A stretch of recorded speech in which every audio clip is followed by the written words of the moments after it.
हर लहजा नया तूर, नई बरके तजल्ली, अल्लाह करे मरहले शौक ना हो तय। हर लहजा हर लम्हे।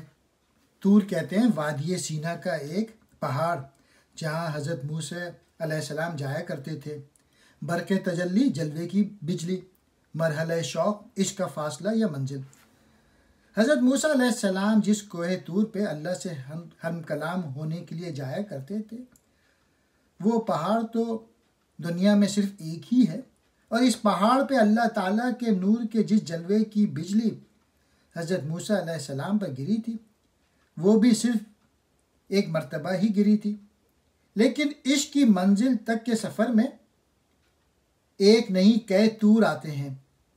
जलवे की एक बिजली नहीं कई बिजलियां गिरती हैं, और आशिक को हर नए तूर पर और हर नई बिजली गिरने पर एक नया मज़ा आता है।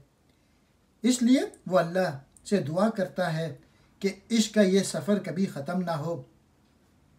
सूरतुल बलद में है, लक़द खलक़तल इंसान फ़ी कबद, बेशक हमने पैदा किया इंसान को मुशक्क़त में रहता हुआ। मेहनत करते रहो, अपनी सलाहियत बढ़ाते रहो, आगे बढ़ते रहो। ये है मेन मैसेज।